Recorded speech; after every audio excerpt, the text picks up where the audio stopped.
Kaget, ingin melepaskan amarah, menelan akal sehat, merusak kepercayaan. Itulah yang kami rasakan tentang kepolisian di negara kami saat ini.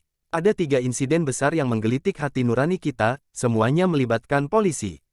Kasus Sambo, kasus sepak bola atau tragedi Kanjuruhan, dan terakhir kasus Teddy Minahasa. Dalam kasus Sambo, polisi menembak sesama polisi. Dalam kasus sepak bola, polisi menembakkan gas air mata kepada rakyat. Dalam perkara Teddy Minahasa, polisi menangkap polisi.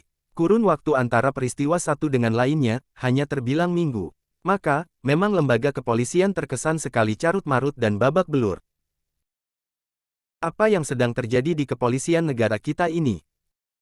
Ada yang menduga apa yang menimpa Teddy Minahasa saat ini adalah serangan balik dari polisi lain. Masalahnya, Sambo dikaitkan dengan judi online.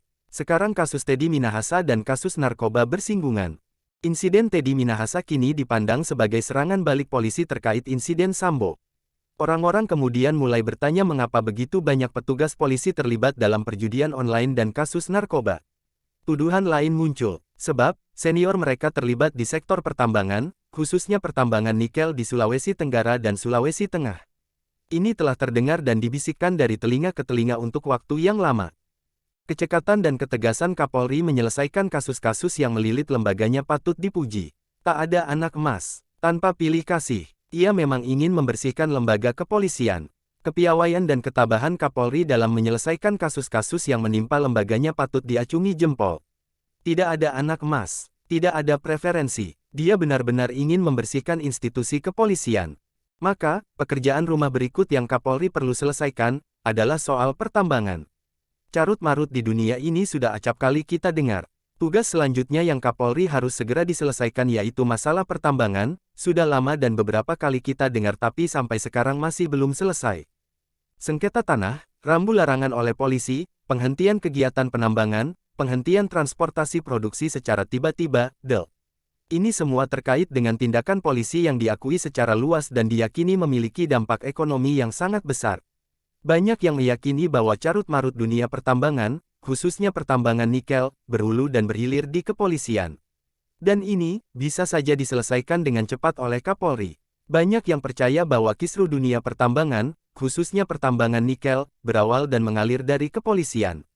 Ini sebetulnya bisa diselesaikan oleh Kapolri dengan cepat. Bila Kapolri bisa bertindak tegas dan super cepat untuk urusan Sambo, sepak bola dan Minahasa, mengapa urusan pertambangan tidak bisa?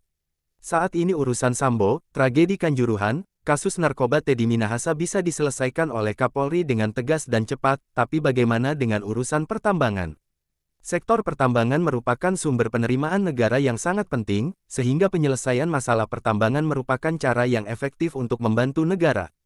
Tertundanya produksi akibat konflik berkepanjangan berarti tertundanya pemasukan negara, kehidupan karyawan dan keluarganya, belum lagi dampak lainnya. Disrupsi dunia pertambangan ini hanya tinggal menunggu waktu saja. Suatu hari itu meletus dengan keras dan mengkhawatirkan semua orang.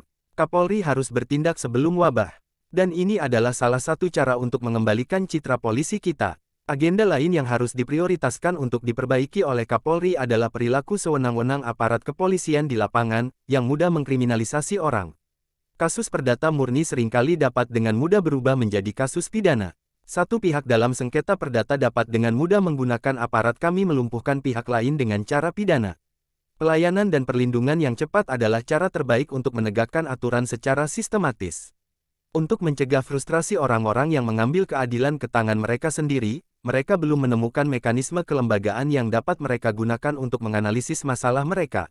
Memberikan bantuan dan perlindungan segera memudahkan polisi untuk memantau penegakan hukum. Menunda dan menunda-nunda justru mempersulit polisi menghadapi dampak penundaan pelayanan dan perlindungan wajib mereka.